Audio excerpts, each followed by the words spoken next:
welcome to Monster Hunter Freedom Unite. This is Wet Hamster once more, doing solo commentary for the tutorial.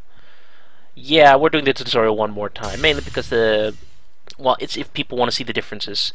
But the important part is probably the beginning is if people want to look at the character generator and whatnot. But first, let's see a new little feature. You can actually import characters from the previous Monster Hunter games. Well, Monster Hunter 2, really. But the different versions of it, so, you know, you're not screwed if you're starting on the PSP version. Anyway, as we can see, we can now choose clothing types. Plenty of clothing types to choose between, so when we generate characters, there's a bit more to look at here. There's also, like, I think 10 more faces and 10 more hairstyles. Maybe some more voices. I'm not entirely too sure about the voices, really. But here they are for those who want to see it and try to cook up their own character for the character generation when I have the voting for it. Plenty of... Oh god, an afro. Yeah, well, let's go back and check that out. Yeah, an afro. Why? Why, Capcom? A mini afro. Either way, the hairstyles are a lot better, really, than Monster Hunter Freedom. There's a lot more to choose between here, and the tutorials will mainly be, well, me pointing out the differences, or rather the obvious differences between the Monster Hunter Freedom and Monster Hunter Freedom Unite. Ooh, ghastly colors. But mainly pointing the differences. I don't go too much into detail about the game mechanics and gameplay because I feel I did a very good job at it the first time around for Monster Hunter Freedom. So people who are new to the videos and just are skipping the Freedom section, well, if you really want to learn the game mechanics, you might want to check out Monster Hunter Freedom instead, and here it'll just be brushing up the differences. If you're interested in the actual tutorial sort of missions, they'll have their own tutorial section. Oh god, there's the afro again. Guile hair. Oh, yeah, Guile hair. So, where was I? But if you want to see the difference of the tutorials from the first game to the second game, feel free to watch. They actually did put a proper tutorial in the game. Secondly, I find that the flavor text in the tutorials are pretty amusing to read. I actually quite like them. They have a lot more character in them, let's put it that way. Even if it is kind of anime stereotype. And it's just me, or is there like a Link voice in like the sound files? Or am I just being crazy here and hearing things? Anyway, let's choose a name for this guy. And again, I apologize if I'm going a lot. It's I guess you can kind of call it a speech impediment. I don't know. I'm just a bad public speaker. That's probably the better way to put it. And so far we got Mister. I am actually quite horrible at using like cell phone texting. Sort of when you have to write things on the cell phone, I'm horrible at it. So yes, it's Mr. Test again, not Mr. Text. What am I talking about? No, actually I'm fooling you. It's not Mr. Test. I'm kidding. It's actually his brother.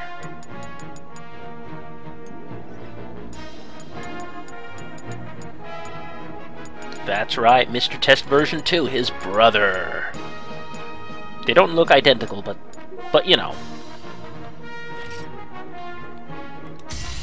And yes, we're a beginner. We want to go through the tutorial proper.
And that is the end of Mr. Test 2.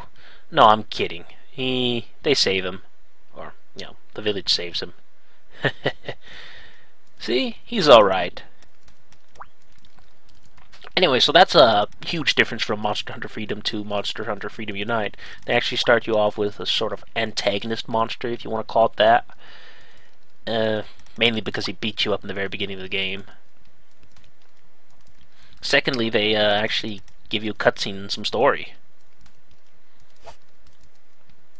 And I guess in a sense you could probably imagine that, oh, this is your character from the first game, and with a little imagination you could say you lost all your gear because of that.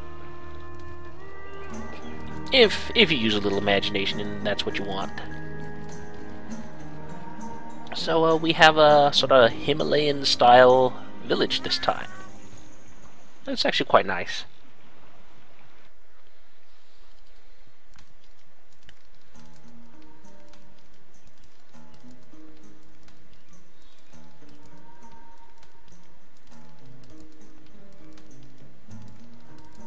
And the bird flies awkwardly away with its awkward animations. So, let's check it out. First of all, we can see we have a bone sword and shield. In the first game, they started us off with iron weapons, but this time around we have bone stuff. So let's see what we have. Well, we have a full complement of every type of weapon in the game, and a armor set to start with. And as you can see, it has cold resistance, which will be important later. Just don't use it if you're going to fight something that does fire damage. Bad idea. Well, I don't think it's fire damage, but, wearing it in warm climates, if you will. For now, let's put it on. And there we go. This is how it looks. Nice and shiny. Well, not quite shiny, but it looks quite nice. I like how it looks. I'm horrible at pressing buttons, by the way. I keep mixing them up. So, excuse me for that.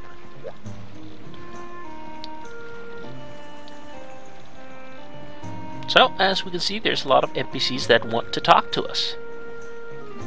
There's the shopkeepers. There's the guy who saved us. Get a good look at him, because we're going to ignore him. We're going to be a jerk face, and we're going to ignore everyone. There's the village chief. And here's the tutorial school. But we can't enter it until we've talked to the village chief, so we can't be a total jerk off and ignore her.